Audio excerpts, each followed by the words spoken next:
भगवान के लिए कोई बड़ा काम थोड़ी है, ये तो दुनिया में होता है। यदा यादा ही धर्मस्य ग्लानिर्भवति भारत अभ्युत्थानम धर्मस्य तदात्मानं सृजाम्यहम्। जब जब भी ऐसे असंतुलन हुए हैं तब तब भगवान आए हैं और उसको बड़े सरलता से संतुलन में बदल दिया। भगवान के लिए कोई बड़ा काम नहीं है। गोवर्धन को उठाया तो अपनी कनिष्ठिका, सबसे छोटी अंगुली है ना शरीर की सबसे छोटी अंगुली है, इसी से उठा दिया और 7 दिन तक 7 रात्रि तक और 7 कोस के गिरिराज को उन्होंने कनिष्ठिका में उठा करके सारे जगत को ये शिक्षा दिया था कि भगवान के लिए परिवर्तन करना कोई बड़ी बात नहीं है। उन दिनों केवल इंद्र की पूजा होती थी। प्रत्यक्ष माता पिता जो थे धर्म संस्कृति वाले थे, गौ माताएं थी, नदियां सरोवर थे जो हमको देते रहते थे। प्रत्यक्ष ही हमारे देवता थे। हमने इन देवताओं का निरादर करके जो देवता दिखाई नहीं पड़ते थे उन्हीं देवताओं की हम पूजा करने लगे थे। तो इस परिवर्तन को करने के लिए भगवान को आना पड़ा था। कभी कभी जैसे भगवान बुद्ध भी जब इस धरती पर आए तो यही तो हुआ, यज्ञ में बलि होने लगी। धर्म के नाम पर दिखने में आस्तिक व्यक्ति दिखता है पर वो सबसे बड़ा अधर्मी होने लगा। धर्म के नाम पर आडंबर, धर्म के नाम पर लूटपाट, तो फिर भगवान बुद्ध को आना पड़ा और भगवान बुद्ध ने उस परिभाषा को बदला। बाद में उसमें भी विकृति आई। बौद्ध धर्म में भी वो धर्म नास्तिकवाद का बिल्कुल पुलिंदा बन गया और जो करुणा, जो संवेदना, जो मानवता, जो आत्मीयता, जो समता भगवान बुद्ध ने स्थापित करनी चाहिए थी, उससे वह धर्म हटता हुआ चला गया। त्याग की स्थापना करने के लिए, परमहंस धर्म की स्थापना करने के लिए जैन धर्म का प्रवर्तन हुआ था। महावीर स्वामी उसके 24वें तीर्थंकर हुए। उसके पहले ऋषभ देव, हमारे भागवत में उनका उल्लेख आता है।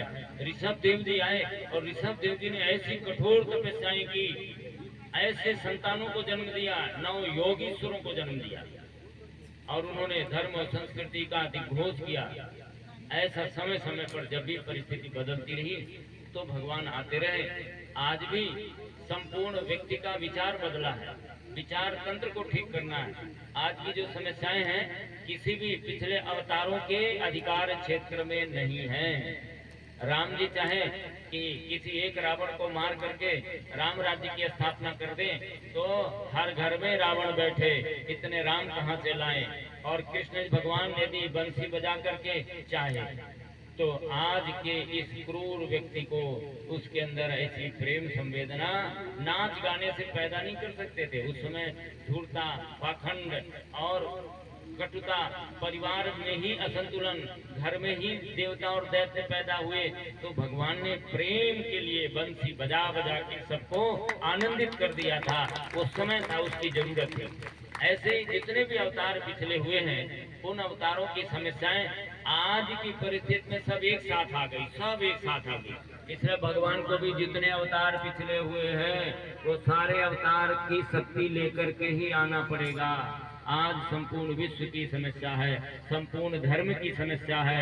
सभी में आई हुई विकृतियों को दूर करना एक बहुत बड़ी चुनौती है और यह ज्ञान से दूर होगी। और इसीलिए विचार क्रांति अभियान का काम गुरुदेव ने लिया और इतने साहित्य, इतनी किताबें, इतना बड़ा तंत्र, इतना बड़ा संगठन और इन धर्मों की पूर्ण सटीक व्याख्या करने के लिए इतने साहित्यों का सृजन किया है।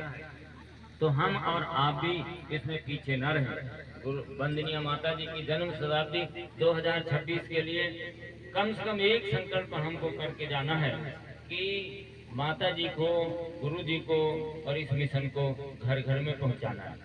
घर घर में पहुंचाने के लिए आपको प्रयत्न करना होगा। क्या करेंगे आप? जैसे हमारे बहुत युवा भाई यहाँ पर बैठे हैं, कल भी यहाँ आए थे, हमारी बहनें हैं, युवतियाँ हैं, वो संगठन बनाए, युवा मंडल। युवाओं में जवानी इंद्र है, शिव है, कि भैरव है, भवानी है। जवानी से काल की गति भी ठहर जाए। हमारी ये युवानगी हनुमान जी जैसी, हनुमान जी के अंदर युवापन था, यौवन था। उस यौवन से उन्होंने ऐसे असंभव कार्य करके दिखाए जो चुनौती बन गया। आज हम उनका स्मरण करते हैं। हम उन युवा भाइयों से, सबसे बहनों से ये आमंत्रण देते हैं महाकाल का, आप भी एक संगठन बनाएं युवा मंडल का यहाँ, और ऐसी रचनात्मक गतिविधियां चलाइए कि पोखराया में एक एक बच्चा ये समझने लगे कि ये है गायत्री परिवार के युवा मंडल का काम।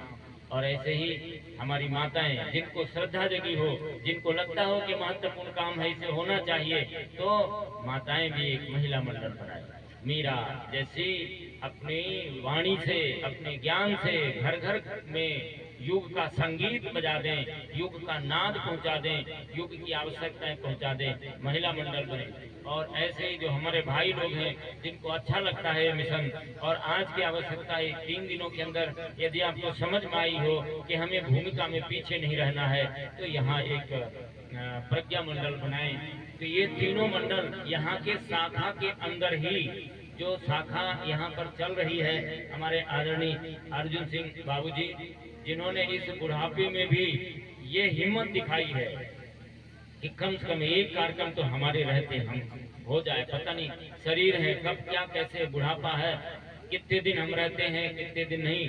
तो ये कितनी ऊंची भावना थी कि एक सियाने व्यक्ति ने इतना मेहनत करके और ये सब तंत्र खड़ा किया। उनके साथ हमारे और भी भाई जो भी सहयोगी थे, उन सबका हृदय से अभिनंदन है, वंदन है।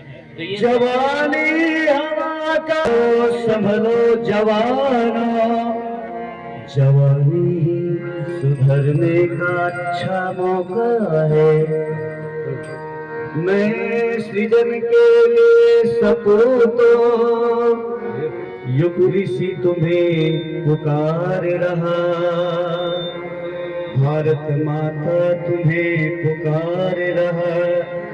छोड़ो तंद्रा बिगुल बजा दो, समय तुम्हें